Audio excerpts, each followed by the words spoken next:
Hi everyone, si Luda ito. Welcome sa Son PH. Meron nga ba talagang sobrang matatalinong nilalang na may buhay na nandito sa ating mundo bago pang sa atin? Tayo nga ba ang pinakaunang nakagawa ng ingranding sibilisasyon? Well, sa bidyong ito ay pupuntahan natin ang mga sinasabing nakakagulat na mga kwento tungkol sa mga advanced na sibilisasyon bago dumating ang sinaunang malawakang baha at sa pinagmulan ng mga piramid. Pero bago tayo magsimula at interesado ka sa ganitong topic, mag-subscribe ka na at bigyan mo na rin ako ng thumbs up. Kaya't simulan na natin!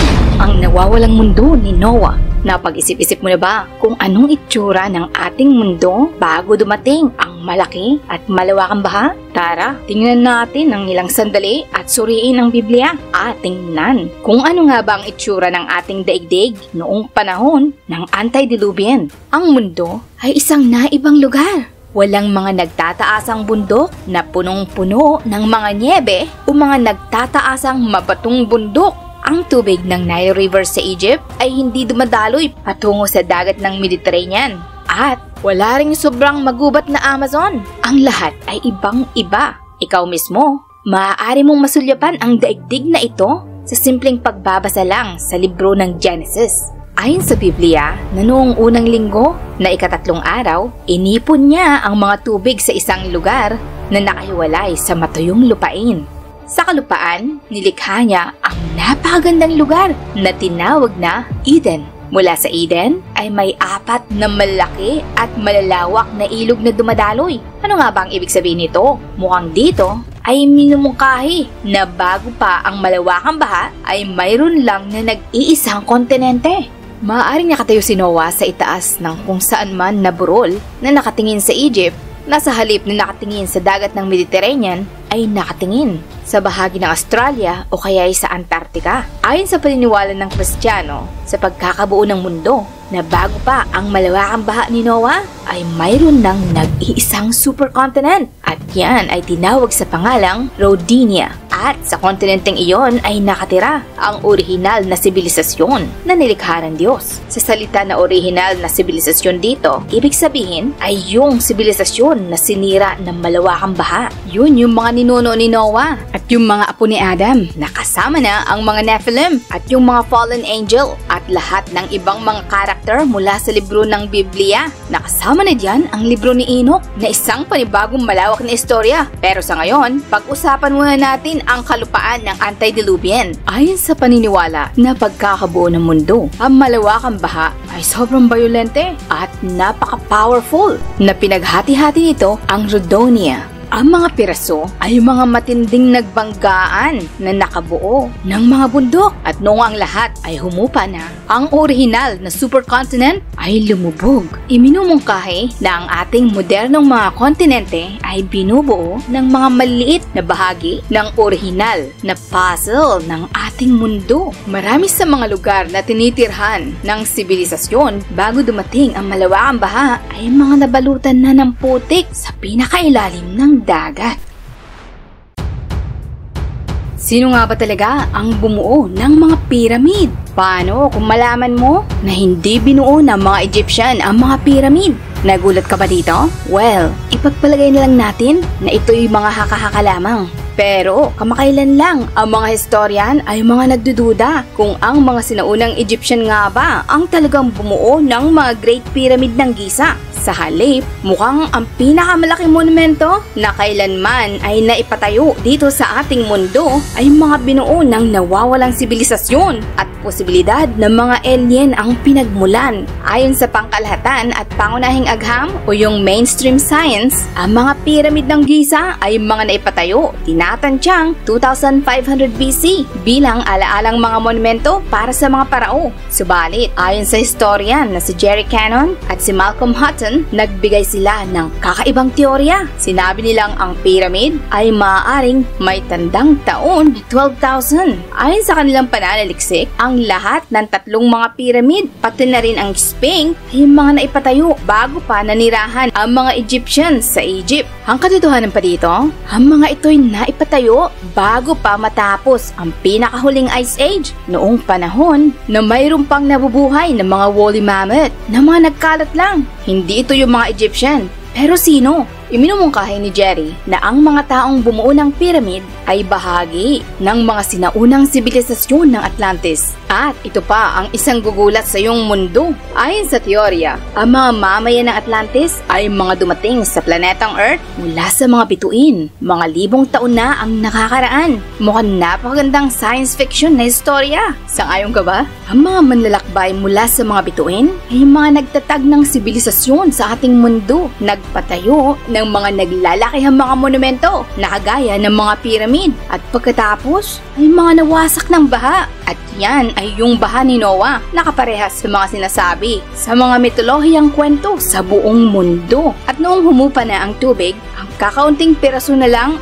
ng mga orihinal na sibilisasyon ang natira. Ang mga kakaunting pirasong iyon ay mga nagsimulang bumuo ng sibilisasyon. Mga bagong nagsimula sa mga lugar na kagaya nilang ng Mesopotamia at Egypt. At kaya diyan, masasabing ang ating mga pinakaunang ninuno ay mga nagmula sa Atlantis. Grabe, nakakabaliw na bigkas na ito ng malakas. Pero, maaaring may ilang katotohanan tungkol dito. Halimbawa na lang, alam nyo ba na mayroong diretsyong linya mula sa pyramid ng Egypt patungo sa kontinente na nasa ilalim ng tubig? Sa may baybayin nito, ang mga pyramid ay direktang patungo sa dalawang taluktok na nasa ilalim ng dagat na mukhang ito ay ang pinakadulo ng mga pyramid.